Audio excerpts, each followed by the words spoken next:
갈라디아서 5장 16절로 23절까지 제가 읽겠습니다. 내가 이르노니 너희는 성령을 따라 행하라. 그리하면 육체의 욕심을 이루지 아니하리라. 육체의 소욕은 성령을 거스르고 성령은 육체를 거스르나니 이 둘이 서로 대적하므로 너희가 원하는 것을 하지 못하게 하려 함이니라. 너희가 만일 성령의 인도하시는 바가 되면 율법 아래에 있지 아니하리라.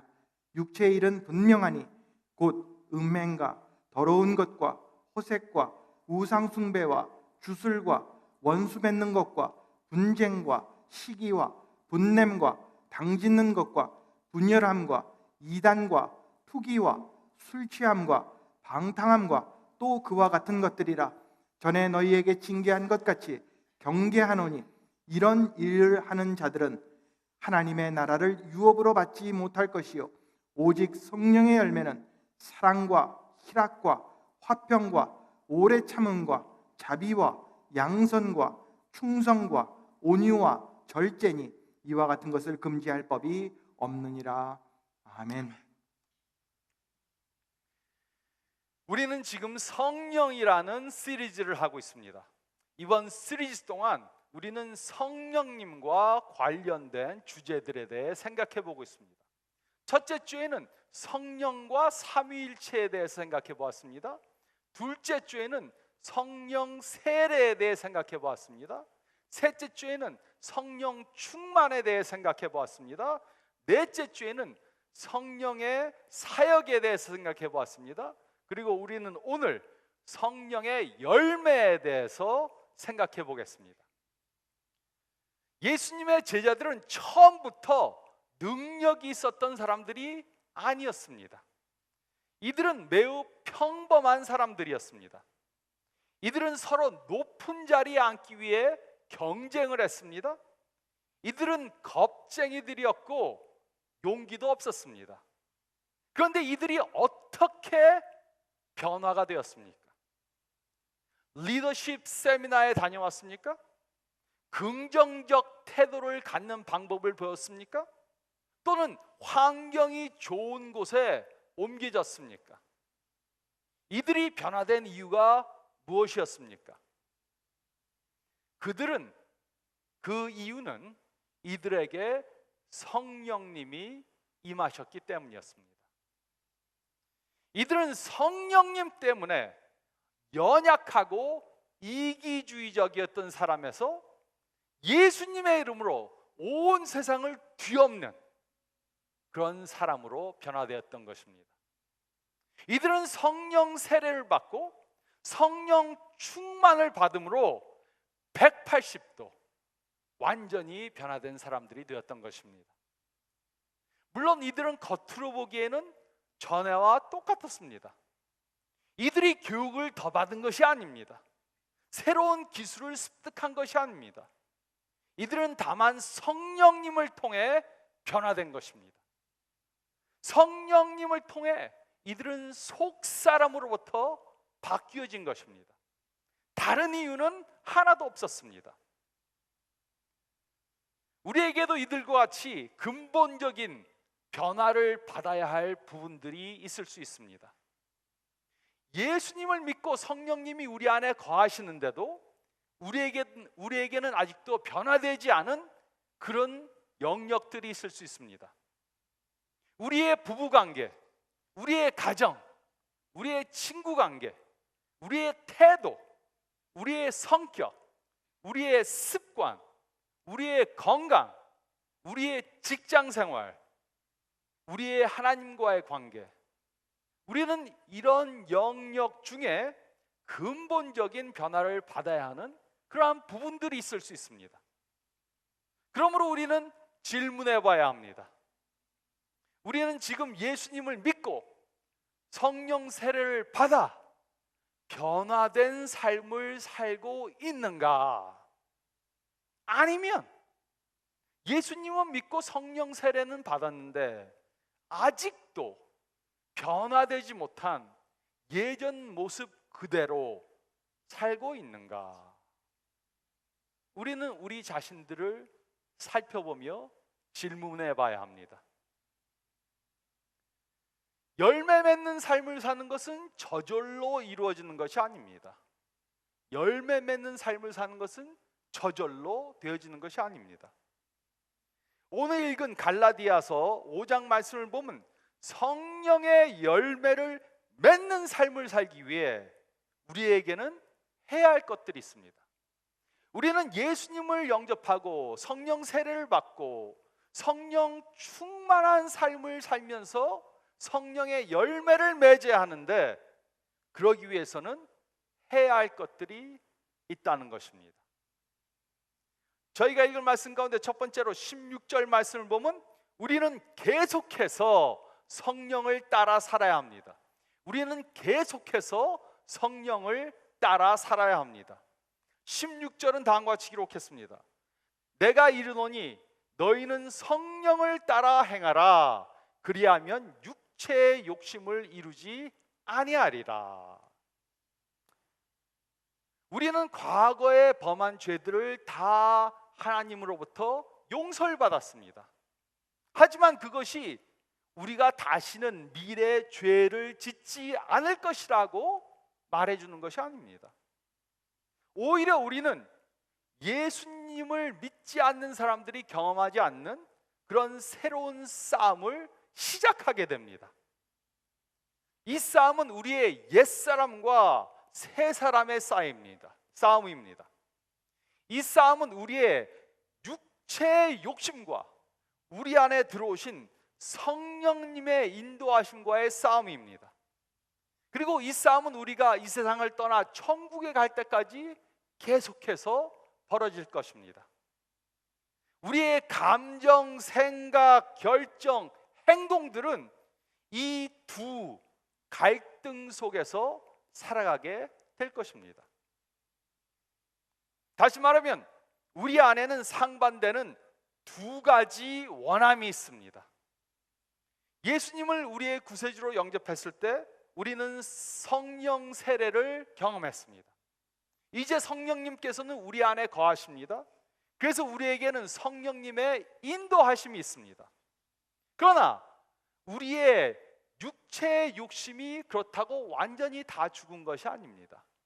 전에 있던 육체의 욕심이 아직도 살아 있습니다. 그래서 성령님을 따르려는 마음과 육체의 욕심을 따르는 마음이 서로 싸우게 되는 것입니다. 우리 안에는 이 두 마음이 동시에 존재합니다. 하나는 하나님을 기쁘시게 하려고 하고 다른 하나는 육체를 기쁘게 하려고 합니다. 하나는 영원한 것을 위해 살려고 하고 다른 하나는 썩어질 것을 위해 살려고 합니다. 그러나 우리는 이 육체의 욕심을 우리 스스로 다스릴 수 없습니다. 율법적으로 할 수 없이 하려고 애쓴다고 육체의 욕심이 제어되는 것이 아닙니다. 또 하나님께 벌을 받지 않기 위해 두려움으로 산다고 육체의 욕심이 억제되는 것이 아닙니다. 우리는 성령님의 도우심이 필요합니다. 물론 이것은 우리가 아무것도 하지 않는다고 저절로 이루어지는 것이 아닙니다. 이것은 우리가 아무것도 하지 않는데 저절로 막 되어지는 것이 아닙니다. 우리는 매일매일 또 매 순간마다 성령님을 따라서 살아야 합니다. 성령님께서 우리의 육체의 욕심을 이기도록 인도하실 때 우리는 그 성령님의 인도하심에 순종해야 하는 것입니다. 그러므로 질문해 보시기 바랍니다. 여러분은 성령님을 따르는 삶을 살고 있습니까? 여러분은 성령님께서 인도하실 때 그것에 순종하십니까? 우리는 순종하든지 아니면 불순종하든지 선택할 수 있습니다. 그리고 우리가 순종하지 않는다면 거기에는 두 가지 이유가 있을 것입니다. 우리가 아직 예수님을 구주로 영접하지 않고 성령 세례를 받지 못했던가, 아니면 예수님을 믿고 성령 세례를 받았지만 우리 안에서 역사하시는 성령님의 인도하심에 거역하는, 그리고 우리의 뜻대로 살고자 하는, 그것이 바로 이유입니다. 성령님께서 우리를 인도하실 때 그것에 순종하는 것은 큰 모험을 하는 것이라고 생각할 수 있습니다. 내가 성령님 무조건 저를 다 드립니다. 무조건 인도하시는 대로 따라가겠습니다. 우와, 그럼 또 혹시 아프리카에 선교사로 보내시지 않을까? 하지만 성령님의 인도하심에 순종하는 것보다 더 좋은 결정은 없습니다. 성령님께서 우리에게 가장 좋은 것이 무엇인가 아시고 그것으로 인도해 주십니다. 그래서 그것을 따르는 것보다 더 좋은 결정은 없습니다. 그래서 우리는 계속해서 우리 안에 거하시는 성령님께서 우리를 인도하실 때 그 인도하심을 따라서 살아야 합니다. 성령님께서 우리 앞에 가시는 것을 보고 성령님을 따라가는 삶을 살아야 하는 것입니다. 또 둘째로 저희가 읽은 말씀 가운데 17절로 21절 말씀을 보면 우리는 계속해서 육체의 정욕을 억제해야 합니다. 우리는 계속해서 육체의 정욕을 억제해야 합니다. 우리는 이 세상에서 사는 한 육신의 한계를 벗어날 수 없습니다. 우리에게는 아직 성화되지 않은 옛 육체의 모습들이 남아 있습니다. 그래서 우리의 육체적인 부분과 영적 부분이 싸우는 것입니다. 17절, 18절은 다음과 같이 기록했습니다. 육체의 소욕은 성령을 거스리고 성령은 육체를 거스리나니 이 둘이 서로 대적하므로 너희가 원하는 것을 하지 못하게 하려 함이니라. 너희가 만일 성령의 인도하시는 바가 되면 율법 아래에 있지 아니하리라. 우리가 헬라어 원문을 보면 바울은 이 부분을 왜냐하면 이라는 단어로 시작했습니다.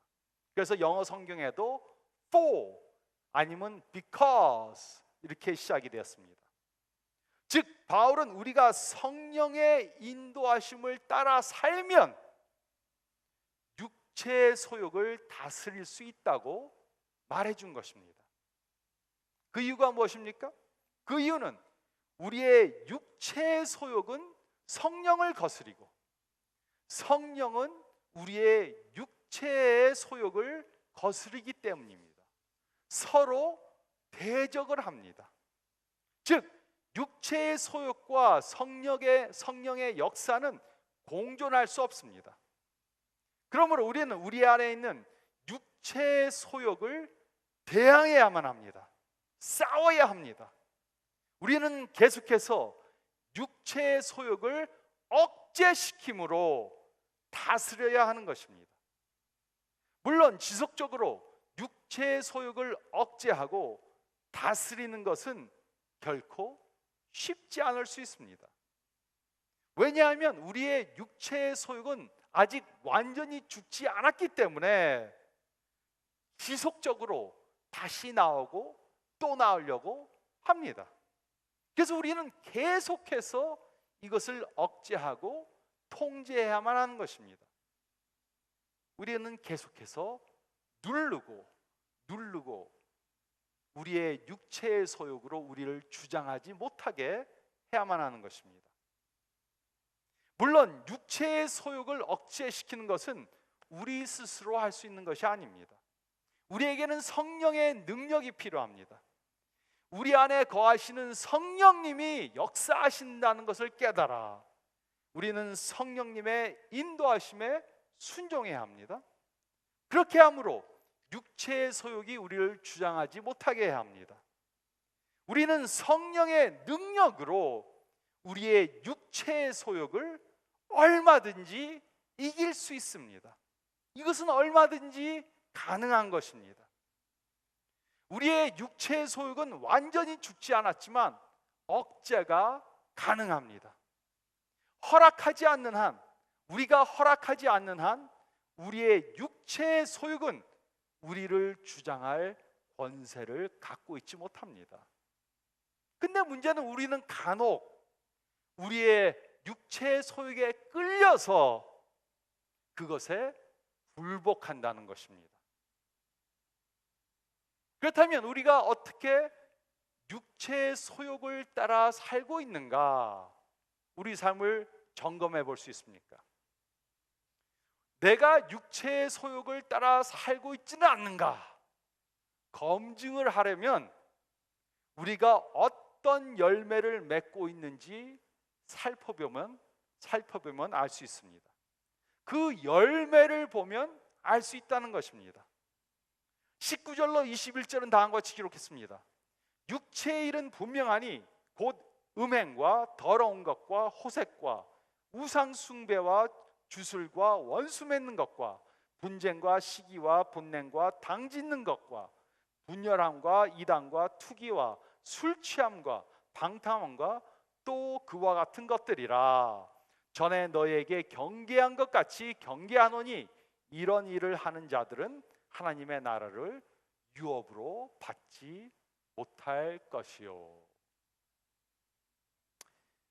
이곳의 육체의 일들은 네 가지로 부류가 되어 있습니다. 네 가지로 나누어져 있습니다. 첫째는 성적인 죄들입니다. 음행, 더러운 것, 그 다음에 호색이 바로 성적 죄들입니다. 이런 성적 죄는 개인적으로 또는 대중적으로 범할 수 있습니다. 또 결혼 전이나 결혼 후에도 범할 수 있습니다. 또 둘째는 종교적인 죄입니다. 우상 숭배와 주술이 바로 이런 종교적인 죄입니다. 우상 숭배란 하나님 아닌 다른 것을 섬기는 것을 말합니다. 우상 숭배에는 권력이나 돈이나 자기 자신이나 아니면 자녀들을 하나님보다 더 섬기는 것이 우상 숭배하는 것입니다. 또 주술이란 미신이나 점쟁이를 보러 가는 것, 다른 귀신을 섬기는 것, 이것이 바로 주술입니다. 또 셋째는 대인 관계적인 죄들입니다. 원수 맺는 것, 분쟁, 시기, 분냄, 당짓는 것, 분열, 이단, 투기가 바로 다른 사람들과의 관계에서 범하는 죄들입니다. 또 넷째는 과음하는 죄입니다. 과음하는 죄, 술 취함. 술 취하면 죄 짓는 것입니다. 술 취해서 방탕한 삶을 사는 것, 이것이 술을 과음하는 죄 가운데 속합니다. 그리고 바울은 이런 죄를 범하는 자들은 하나님의 나라를 유업으로 받지 못할 것이라고 경고해 주었습니다. 그러면 아이고 큰일이다. 전에 한번 내가 술 너무 많이 먹어서 술 취했는데 그럼 내가 구원받지 못하는 건가? 바울은 이곳에서 이런 일을 한 번이라도 행하면 구원을 받지 못한다, 이렇게 말한 것은 아닙니다. 그래서 그는 이곳에 행한다는 단어를 현재형으로 기록한 것입니다. 즉 이것은 계속해서 습관적으로 행하는 것을 말해주는 것입니다. 이런 일들을 습관적으로 계속해서 행하는 자들은 아직 구원을 받지 못했고 성령이 그 안에 거하시지 않는다는 증거를 보여주는 열매라는 것입니다. 그러므로 이 말씀을 보면 예수님을 믿지 않는 사람이 이런 죄 가운데 사는 것과 예수님을 믿지만 혹시 한번 실수하는 것, 두 가지는 같은 것이 아니라는 것입니다. 그러므로 우리는 예수님을 믿고 성령 세례를 받았다면 우리는 육체의 소욕에 지배를 당하는 삶을 살아서는 안 됩니다. 이런 죄적인 육체의 일들을 하는 삶을 살아서는 안 됩니다. 오히려 우리는 계속해서 육체의 정욕을 억제함으로 다스려야 하는 것입니다. 또 셋째로 저희가 읽은 말씀 가운데 22절, 23절 말씀 보면 우리는 계속해서 성령의 열매를 맺는 삶을 살아야 합니다. 우리는 계속해서 성령의 열매를 맺는 삶을 살아야 합니다. 우리는 더 이상 육체의 소욕에 지배를 당하는 삶을 살아서는 안 됩니다. 우리 안에는 성령님이 거하시기 때문에 육체의 소욕에 열매를 맺지 말고 오히려 성령의 열매를 맺는 삶을 살아야 하는 것입니다. 다시 말하자면 우리가 예수님을 믿고 성령님이 우리 안에 거하신다면 우리는 성령의 열매를 맺는 삶을 사는 것이 지극히 당연한 것입니다. 22절, 23절은 다음과 같이 기록했습니다. 오직 성령의 열매는 사랑과 희락과 화평과 오래 참음과 자비와 양성과 충성과 온유와 절제니 이 같은 것을 금지할 법이 없느니라. 우리가 읽은 19절, 21절에 기록된 육체의 일들은 이 육체의 일들 복수로 기록이 되어 있습니다. 원어를 보면은 육체의 일들은 복수. 그래서 육체의 일들은 여러 가지 다른 죄들로 나오게 됩니다. 그러나 21절에 기록된 성령의 열매는 단수로 기록이 되어 있습니다. 성령의 열매들이 아니고 성령의 열매 하나입니다. 즉 성령의 열매는 여기에 9개가 기록이 되어 있는데 이것이 다 결국은 하나로 엮어지게 된다는 것입니다. 하나로 나타나게 된다는 것입니다. 하지만 이 성령의 열매를 가만 보면은 크게 이 열매들이 세 부류로 구분되어 있는 것을 볼 수 있습니다. 첫째는 하나님과의 관계에 대한 것들입니다. 사랑, 희락, 화평이 이 부류에 속합니다. 우리는 하나님과 그 첫사랑의 관계를 유지하고 또 하나님 안에서 희락을 누리고 또 하나님과 화평의 관계를 갖게 됩니다. 그래서 이 세 가지 사랑, 희락, 화평은 하나님과의 관계에 대한 것입니다. 둘째는 다른 사람들과의 관계에 대한 것입니다. 오래 참음, 자비, 양선이 이 부류에 속합니다. 이렇게 우리는 다른 사람들을 위하고 다른 사람들에게 해가 되는 행위는 하지 않게 되는 것입니다. 또 셋째는 자신과의 관계에 대한 것입니다. 충성, 내가 충성하고 마음이 온유하고 절제하고 이 세 가지 충성, 온유, 절제가 이 부류에 속합니다. 그리고 우리는 이런 내적 열매들을 맺어야 하는 것입니다. 그리고 이 같은 열매를 금지할 세상법은 없습니다.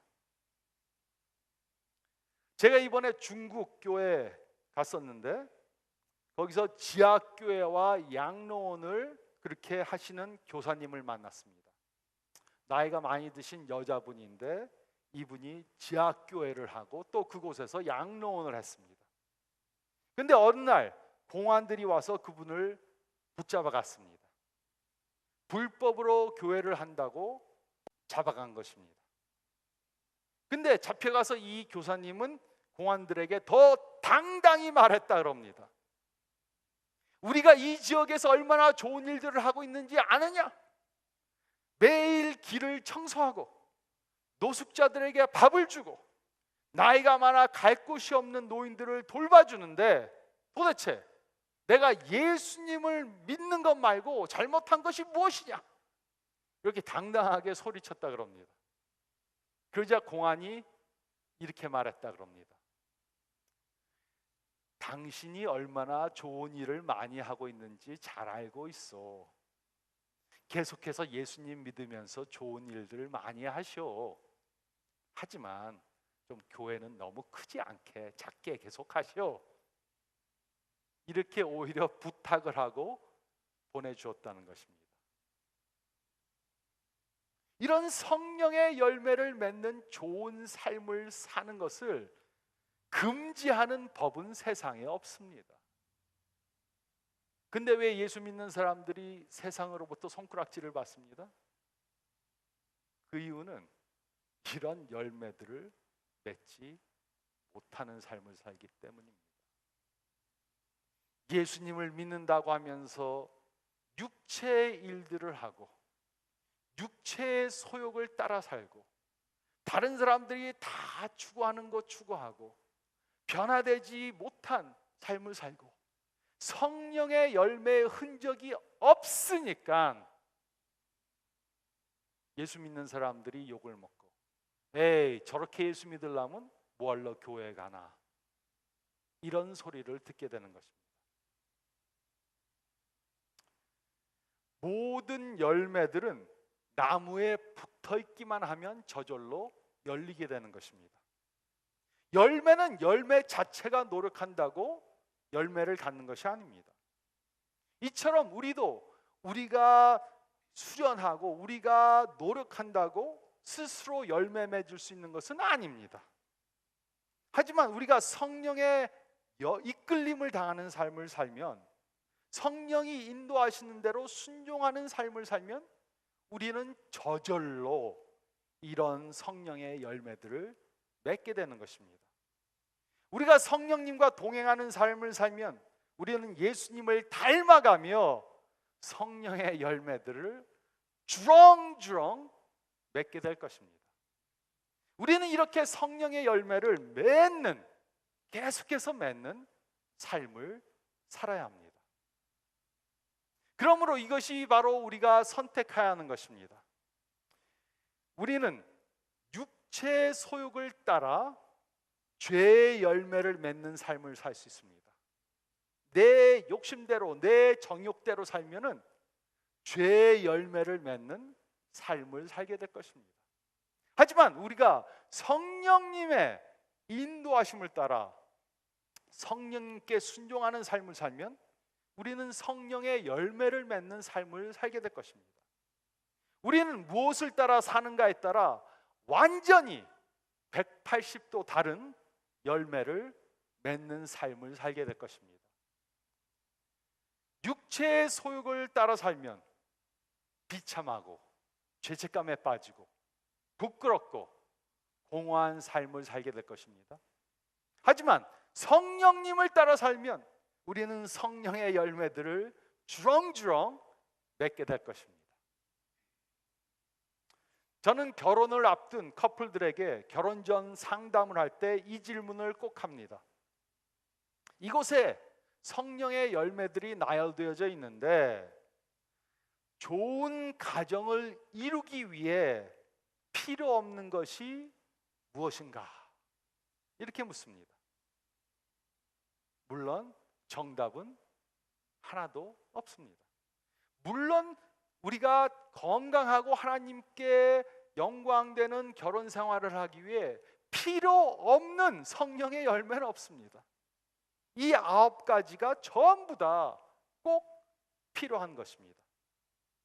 그러므로 우리가 성령님의 인도하심을 따라 살면 성령의 열매를 맺고 행복한 가정, 하나님의 축복을 경험하는 그러한 가정을 이룰 수 있습니다.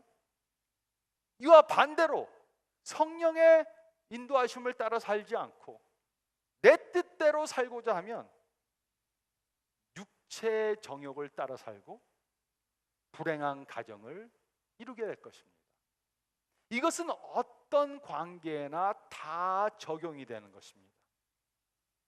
성령의 인도함을 받는 삶을 살면 우리는 과거에 경험해 보지 못한 그러한 변화된 삶을 살게 될 것입니다.